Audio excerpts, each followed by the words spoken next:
This is a very premature look at Aiden Hutchinson and Travon Walker's play through the first week. Well, actually, I guess 2 weeks in Walker's case of preseason. You got very limited film in terms of the number of plays that they have played. They've both shown some ability. They've both shown, a little bit of lack of experience in certain things. But man, first of all, the strength of Travon Walker.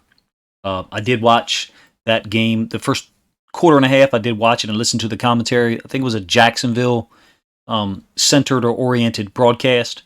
And they were talking about his general use of power moves, and they have been on full display. The strength is off the charts, and you saw that in the draft and some of his profile stuff, obviously. And then Aiden Hutchinson, you see 2 plays that he will make here that are quite spectacular, and then you also see 2 plays of him diving inside and giving up the edge. One on a scramble and one on actually 2 on scrambles, I believe. And it's just a habit that he does. He comes over from college with that. He used to make some plays, but then you also use and you give up the edge at times if your inside linebackers aren't scraping.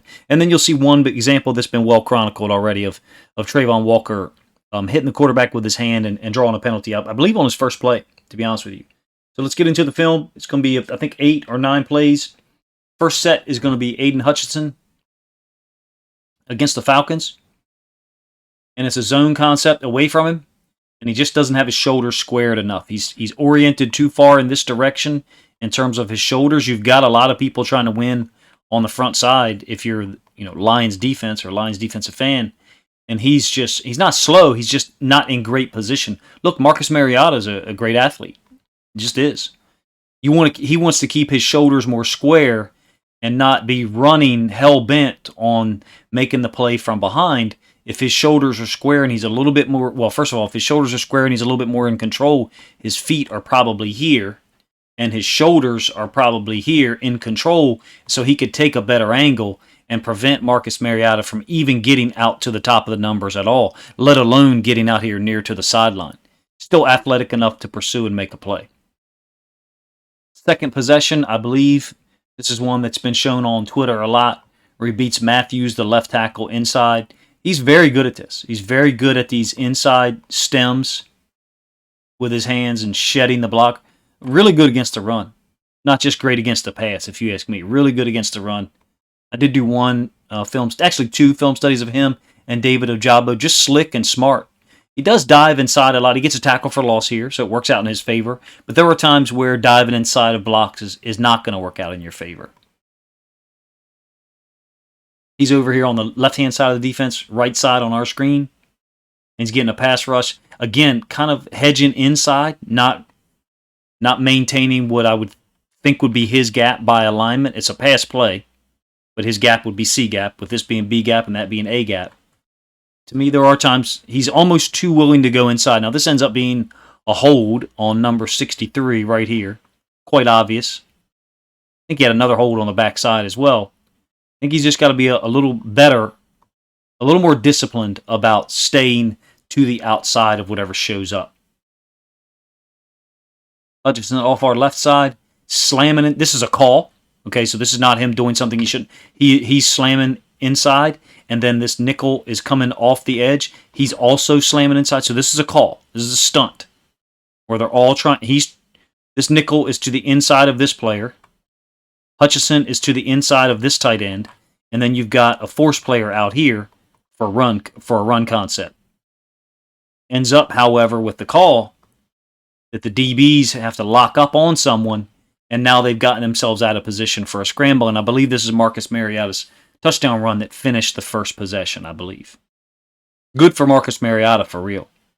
All right, Travon Walker, the returns have been better overall. But again, small sample size for both guys, if you ask me. He's a right defensive end, so he's playing on the defense's right all the time, so he'll be on your left side of the screen. Zone read, looks like he's uninvolved with the play. First of all, very strong. Running back being here, but then watch what he does. His closing speed is unique, and then the impact of how he hits people is abrupt as hell. When he hits people, there's a real collision. There's a lot of closing speed there that is rare even in the NFL. That final burst, we would always talk about, as coaches, we would talk about like the last 3 yards. His burst in those last 3 yards is unique, even in the NFL where you've got freaks everywhere. Forced fumble with a very similar blitz by the nickel to the one that I just showed you guys that Aiden Hutchinson and the Lions were trying to do. You've got, I think, Allen, number 41, stemming inside. And then you also have the nickel trying to stem inside. Got a gap exchange with this inside linebacker folding over the top. And the DB ends up making first contact. Don't get me wrong. Right here. It looks like he puts his helmet right on the ball, if you ask me. But again, Walker just shows you the power that he finishes with. Coming down the line violently to finish the play. Or get involved in the play at least. Jacksonville gets a turnover on, a really, really poor start for the Cleveland offense. This was Jacksonville's second preseason game, and I think Travon Walker looked a little cleaner. You get a hold here that was obvious by the offensive tackle. Watson's going to escape, and it does get called. All right, it does get called. Walker is going to present problems with his power moves, and then that's only going to complement his speed rush and inside moves like that one there that really, really embarrassed that left tackle, who I believe was also a first-round draft pick.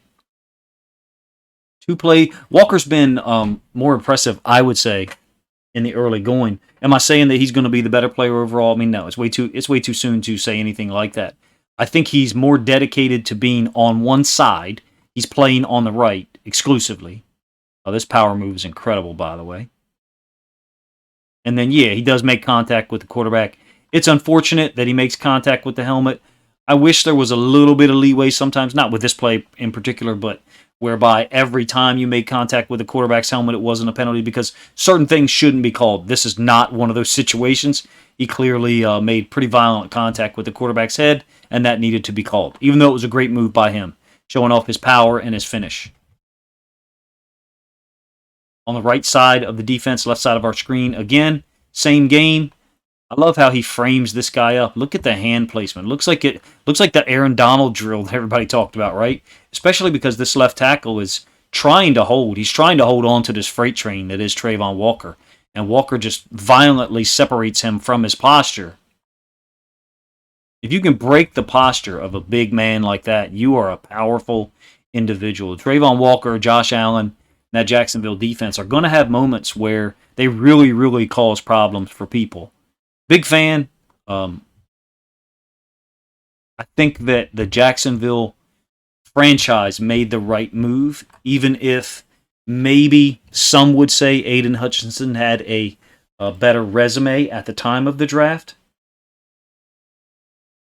For the talent that they got with Travon Walker, and I was not one of those who said that, just to be upfront, I was not one of those who said that he should have been the number one pick. I was not. But just looking at the early returns, there is a lot to really be impressed by. The power, the finish is just rare. I've said that multiple times. How he finishes plays. Look at the hit on that quarterback. His first snap, I believe, where he hits the Raiders quarterback and gets the penalty, rightfully so. A violent finish. Look at the finish on this play, the one I just showed you, the sack. Incredibly violent, strong, explosive. Look at the one against the Browns from the second preseason game, where he's away from the play. It's a zone read. He's the read man. The running back at one point is 7 yards away from him, then tries to cut it back, and Travon Walker brutally finishes him. There is a real strength and explosiveness to his game that I think is off the charts even for NFL players. This was not designed to be a comprehensive look, for real. This was just designed to be a little primer on some of their play in early preseason games. Let me know what you think, of my breakdown. I'm not trying to say anything definitive about either guy, just trying to show some end zone angle film where you can see some of their work. I think Hutchinson's got a little bit more to clean up in terms of stemming inside so often. I thought there was 3 examples of him doing that by choice, and then 1 example of him doing that by scheme, and it didn't really work out necessarily, except for the one play where he made the tackle for loss. Let me know what you guys think of the video and what you think of Travon Walker and Aiden Hutchinson's early play, early in their career, obviously.